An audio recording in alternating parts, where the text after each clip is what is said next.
Hola, dear travelers. This is Javier from Howlanders.com, and today we are starting our first ever podcast in our history.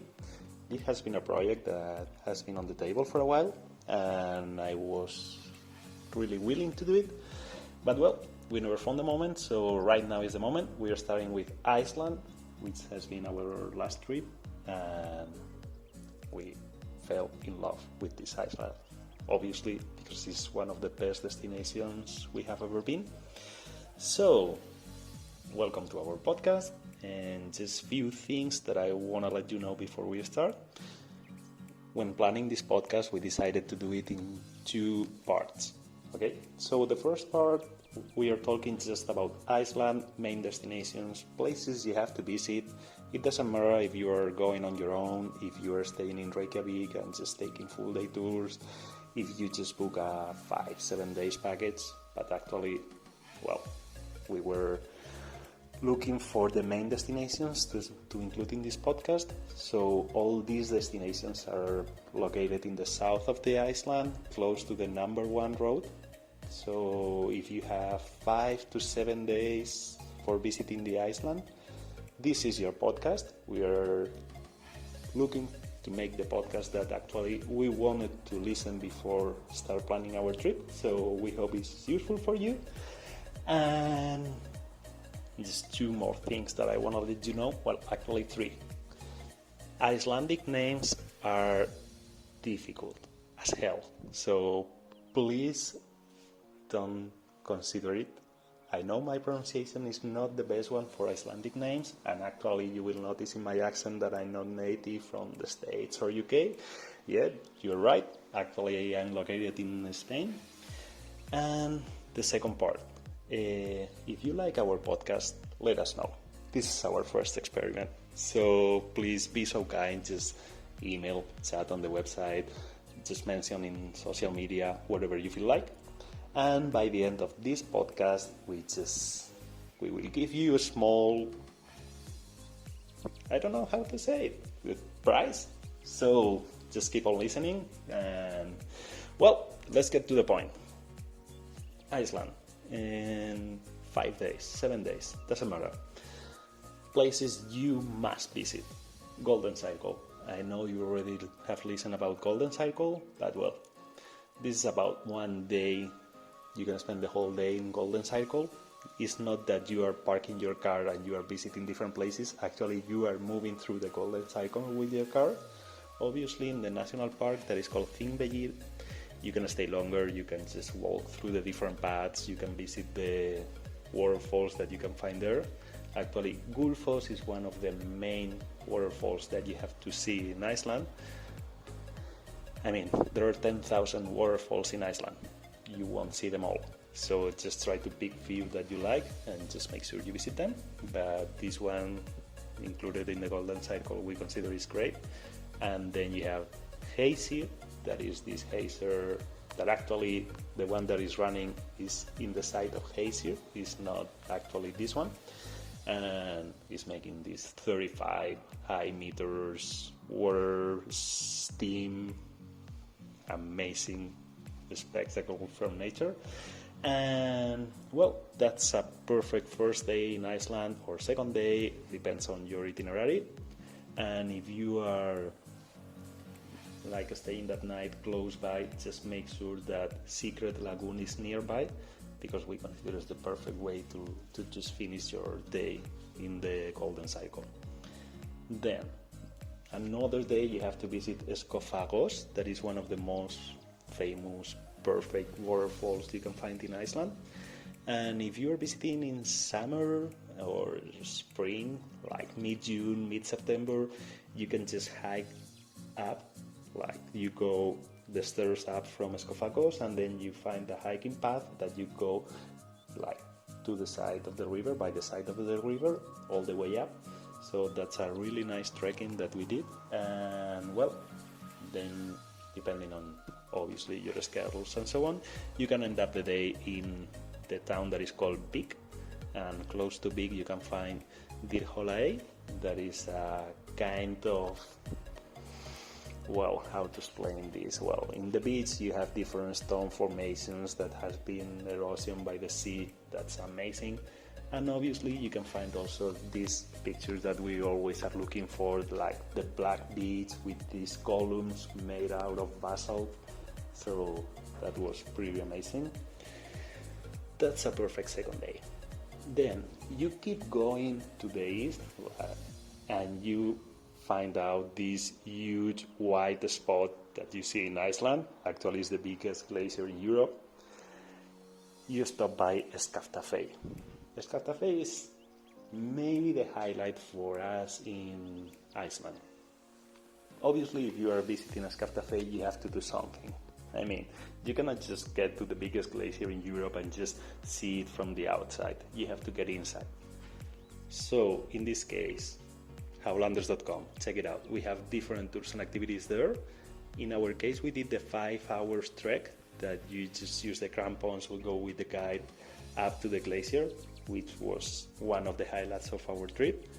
But if you prefer to do the blue ice cave, that's amazing as well. Or if you prefer to take it a bit more easy or take the 3 hours trek, that's good as well. So make sure you spend time enough in Skaftafell.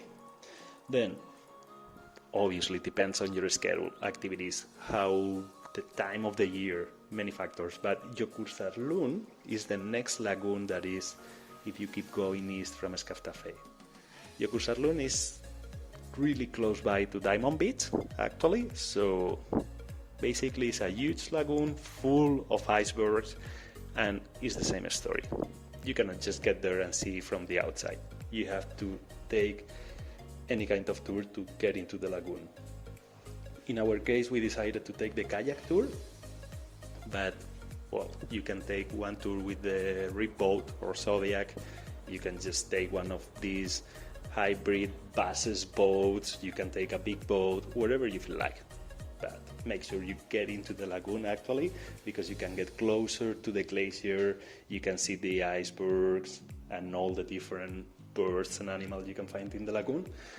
That's pretty amazing. And obviously Diamond Beach. Well, Jökulsárlón and Diamond Beach are connected by a kind of small river, the smallest in Iceland, it's 300 meters, and you find this black sand beach full of icebergs. That's why it's called Diamond Beach.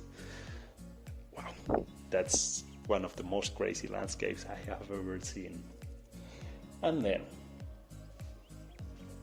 for a short trip, then I consider that's enough and you have to get back to Reykjavik. Or maybe you visited Reykjavik on the first day. So Reykjavik itself is great, you can spend a few hours in the city, but right now, there's an active volcano that is safe to visit, it's really close by. Come on. Not so many times in your life you have the chance to see these lava rivers flowing so close to you, an active volcano. So that's something that's a must in our bucket list. And obviously the Blue Lagoon or the Sky Lagoon. Check it out as well because it's a really nice alternative to the crowded Blue Lagoon.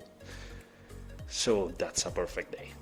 Like imagine yourself hiking a volcano and later on you just take your car, you drive a little and you end up in the Blue Lagoon, hot springs. Wow, great. So you have some extra time and you are not pretty sure what to do. If you are traveling in summer and you have your own car or you take a tour from Reykjavik, you can just visit the highlands. This is called in Icelandic, I'm gonna do my best to pronounce it, Landamannalaugar. More or less. So that's an area that is really famous for hiking. You can just hike one of the mountains that is really close by the camping and the parking side. 900 meters, great, good altitude, amazing landscape, like out of this planet, totally. So we finally did this hike. It took us like 4 or 5 hours, and honestly, it's like visiting 4 different places from Mars to the Earth. So that was great. And actually, really close to the camping, you have a river that is hot water, springs, hot springs, people relaxing by the end of the day. Wow. I mean, I still remember in those days in Iceland. So if you're traveling in summer, make sure you visit this place. And then, in the north of Reykjavik, the next peninsula up north is called Snæfellsnes. That's a really not so crowded place, but you can find those small villages for fishermen and take one of these tours for whale watching. You can hike a little. There's a 7 kilometers hike going close to the sea with an amazing landscape. You can kind of climb a small volcano that is not active anymore.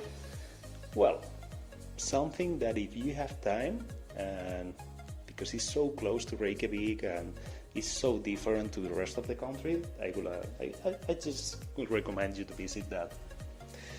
So, those are the must-visit places in Iceland, and our experience. We finally rented a car, 4 wheels actually, 4x4, I don't know how you call it, and on the first day we just visit the Golden Circle, on the second day the Skotagos and the trekking, and just few other waterfalls and places that you can find along the way. So our way of traveling is not just visiting all the bucket list places, we just let some free time for visiting random places that we just found there. On the third day, we did the Skaftafe 5 hours glacier hike. That was one of the highlights, as I told you, especially because it was so sunny after 2 rainy days. The views from the top of the glacier, well, it was an amazing experience. And the day after, Jökulsárlón Lagoon with the kayak. Then we just took the car and go to Diamond Beach, Dirhoa Lake. That was a pretty nice day as well. So obviously you are going east, and at some point we just decided okay, we have to get back west to Reykjavik, but the volcano was not active. And this was joking, this volcano has been active from March. We just finally took our trip on September, and on the day that we landed in Iceland, the volcano stopped flowing lava. Well, doesn't matter. In our bucket list was to visit the highlands as well, and we did, and it was an amazing experience. And then we just end up our trip in Snæfellsnes, this peninsula that I told you in the north of Reykjavik, and the last day in Reykjavik. So we took a free tour in there, we visited the Sky Lagoon instead of the Blue Lagoon, and we had an amazing sunset from the lagoon with the red sunset in one side, and suddenly another red spot in the other side. That was the volcano that was getting active again. So the best views from the volcano, either we have it from the Sky Lagoon or from the plane that we took that night. So that was our trip. We just gave back our rent car, it was amazing company, and we get back home. So that's it. This has been our first podcast. I hope you like it. As I told you at the very beginning, we wanted to share with you something, so just go have a look, howlanders.com. If you are feeling like booking one of our tours, you can use the discount code podcast5, so you get a 5% discount. And please let us know if you like this podcast, you find it useful, how to improve it. Whatever feedback you can give us is more than welcome. So, as I mentioned, this is an experiment, we are learning, and we will appreciate your collaboration. Well, that's it. This is Javi, howlanders.com. Have a nice day.